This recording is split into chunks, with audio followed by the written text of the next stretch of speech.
예, 안녕하십니까. 세종대학교 경영학과의 김대종 교수입니다. 원달러 환율은 84% 확률로 계속 우상향입니다. 왜 그런가 하면 우리나라는 외환보유고가 현재 4,200억 달러인데요. 한국은행은 국가 세계 10위로 굉장히 충분하다 이렇게 얘기하지만 우리나라는 실질적으로 국가 GDP 대비 23%밖에 안 됩니다. 대만은 국가 GDP 대비 77%를 가지고 있습니다. 대만은 1997년도 IMF 위기를 전혀 겪지 않았고 우리나라는 외환보유고가 가장 중요한 원인이다 이렇게 보고 있습니다. 지금 현재 스위스는 한 120% 정도 되고 홍콩도 117% 정도 됩니다. 결론은 외환보유고를 충분히 쌓아야만 외환 위기를 막을 수 있다. 첫 번째 우리나라는 외환보유고가 부족하고 두 번째는 통화스와프가 둘 다 없습니다. 한미, 한일 통화스와프 둘 다 없고 세 번째는 한국의 무역 의존도 전 세계에서 두 번째로 높은 75%입니다. 한국은 수출과 수입으로 먹고 사는 나라인데 이렇게 외환보유고가 작다 보니까 환율은 계속 오르고 있다. 그래서 저는 아마 올 연말에 1,500원, 1,600원 매년 84% 확률로 우상향합니다. 1970년 200원에서부터 시작을 해서 지금 오늘 현재 1,430원이거든요. 계속 환율이 오르게 되어 있습니다. 저는 우리나라 국가 부도율 한 30%로 보고 있습니다. 내년부터 우리나라 국가 부채율 50%가 되고 우리나라는 2029년에 국가 부채 60%가 됩니다. IMF 기준으로 비기축통화국 우리 원화가 국제금융에서 결제되는 비율은 0.1%, 세계 40위권입니다. 한국은 GDP는 세계 10위, 제조업 수출액은 세계 5위 강대국이지만 원화 경쟁력이 워낙 낮기 때문에 저는 이렇게 우리가 국가 부도율이 다시 외환위기 올 수도 있다. 저는 그렇게 보고 이번 주에 제가 외환위기 다시 오는가 이런 책이 나옵니다. 거기에 보면 30% 확률 가능성이 있고 국가가 이렇게 재정 확대를 한다 그러면 더 가능성은 빨라지게 된다. 이렇게 말씀을 드립니다. 대한민국은 제조업은 이렇게 육성을 했지만 금융을 육성하지 않았습니다. 저는 정부가 규제를 좀 완화하고 기업하기 좋은 나라를 만들어주면 됩니다. 삼성전자가 전 세계 스마트폰 판매 1등입니다.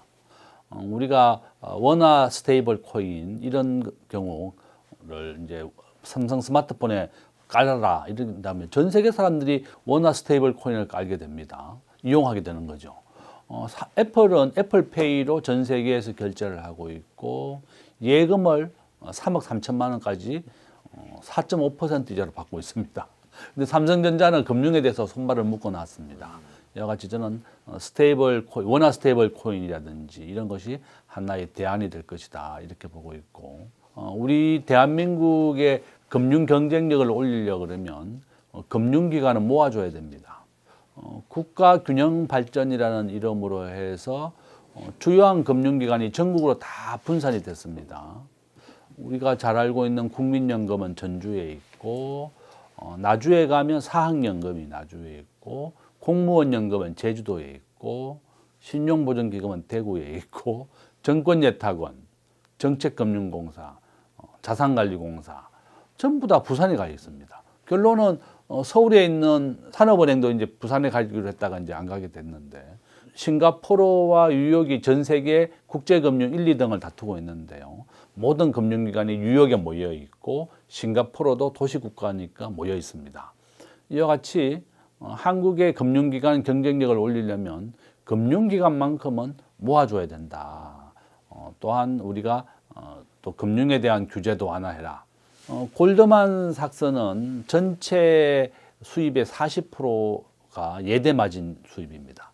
나머지는 주식 IPO, 다양한 금융 수입이 있는데 한국은 예대마진, 국민은행은 예대마진의 전체 수입 80%를 차지합니다. 그러니까 금융기관마다 장벽이 미국은 다 없습니다. 은행, 정권, 보험 이렇게 장벽이 없다 보니까 서로 치열하게 경쟁을 벌이는데 한국은 은행은 무조건 예금과 적금, 정권에서는 이와 같이 뭐 이렇게 주식 거래 이렇게 딱 장벽이 있다 보니까 서로 경쟁을 못 하는 것이다. 그래서 결론은 정부가 이런 규제를 완화하고 금융업종 간의 장벽을 없애고 삼성전자 스마트폰에 스테이블 코인을 같이 실어서 해야 되고 정부는 지금 스테이블 코인 한다고 얘기하지만 지금 미국은 달러 기반, 달러가 기축통화 역할입니다. IMF 기준으로 70%를 달러가 결제하고 있습니다. 그런데 미국은 또 스테이블 코인 달러 기반에 해서 이렇게 전 세계 확대를 하고 있습니다. 우리나라도 지금 현재 얘기만 하고 있지 은행을 중심으로 하겠다 이렇게 한국은행이 또 예고하고 있습니다. 미국은 빅테크 기업들이 스테이블 코인을 만드는 걸로 전환하고 있습니다. 정말 우리나라가 이런 기업하기 좋은 환경 또 규제 완화 이런 것들 한다면 우리 원화의 경쟁력을 올릴 수 있다. 저는 그렇게 봅니다. 국회와 정부와 한국은행이 이번 기회에 모함을 모아서 한 1조 달러까지 비축을 해야 됩니다. 국제결제은행이 한국의 적절한 외환보유고는 9,200억 달러라고 2020년 전에 제안했어요. 2004년도에. 아직까지 이제 우리가 절반도 안 되는 외환보유를 가지고 있습니다. IMF는 한국에 7천억 달러를 비축하라고 얘기했습니다. IMF 기준을 따라서 외환보유고를 비축했던 아르헨티나는 파산했습니다. 그러니까 충분한 IMF보다 더 많은 외환보유를 비축해야 된다. IMF가 제안한 것보다 이렇게 볼 수 있습니다. 제일 좋은 징조는 환율입니다. 아마 저는 우리나라 환율이 1,500원을 넘어선다 그러면 그 위기의 시작이다 이렇게 보고 있고요. 우리 학자들은 이제 환율의 변동성, 그다음에 환율이 국가 부채에 대한 국가 부채율 뭐 여러 가지 지표를 가지고 하는데 환율이 제일 좋은 기준점이 될 겁니다. 아마 환율은 저는 올 연말 내지 내년에 1,500원 돌파할 겁니다. 그러면 진짜 국가 부도의 위기가 오는 겁니다. 개인들은 어떻게 해서 이 국가 부도의 위기를 넘길 것이냐? 미국 주식을 사라. 미국의 1등 주식을 사는 게 제일 좋습니다. 미국의 엔비디아 시가총액 6,000조 정도 됩니다. 삼성전자 600조입니다. 10배 정도 크다. 그러니까 이제 달러 기반에 대해서 자산 가치. 그래서 미국의 주가 지수 선물을 사든지, 그러니까 미국의 S&P 지수를 추종하는 지수를 사든지, 아니면 미국의 1등 주식을 사라. 1등 주식은 급등과 급락을 좀 하는 그 위험성이 있으니까, 급락하는 게 좀 싫다 그러면 또 급등도 많이 합니다. 그렇지. 그런 걸 원하지 않는다면, 그러니까 미국의 S&P 지수라든지 나스닥 지수를 사는 게 좋고, 그냥 1등 주식, 한국 글로벌 주식의 비중이 미국이 60, 한국은 1.5%입니다. 그러니까 90%는 미국 주식, 10%는 한국 주식, 1등 주식만 하라. 가장 안전하고 좋습니다. 작년에 한국 주식에 2,500개 기업 중에 60개가 부도났습니다. 1등 주식만 사면 부도날 일이 없다. 저는 아마 하이닉스가 다시 1등이 될 수도 있을 것 같아요. 오늘 현재 시가총액 600조가 삼성전자고 하이닉스가 400조입니다. 다 따라왔습니다. 아마 이런 추세라면 다시 하이닉스가 시가총액 1등이 될 수도 있다. 그러니까 저는 삼성전자를 사는 게 아니라 한국의 시가총액 1등, 미국의 시가총액 1등이 환율 방어에 좋다 이렇게 말씀드립니다. 트럼프 대통령이 가장 원하는 것은 미국의 일자리를 만들고 미국 경제를 살려달라는 겁니다. 올 1월 달에 제가 미국 출장을 갔더니 미국의 은행 이자가 8%입니다. 미국 국민들은 8%로 이자를 내고 있습니다. 우리나라보다 더 높습니다. 미국의 중산층이 매우 어려워졌고 붕괴가 되어 있습니다. 그래서 미국 경제를 살려달라. 그것이 바로 전 세계에 요구하고 있는 거다. 작년 말 기준으로 외국인들이 한국에 투자 유입보다 유출이 2배 많습니다. 그 전에는 5배나 많아요. 한국 기업들이 전부 다 미국, 베트남, 인도로 공장을 옮기고 있습니다. 국내에 지어야 될 공장이 다 미국과 베트남으로 옮기니까 국내 일자리가 없으니까 우리 자녀들의 대학생 취업률이 45%입니다.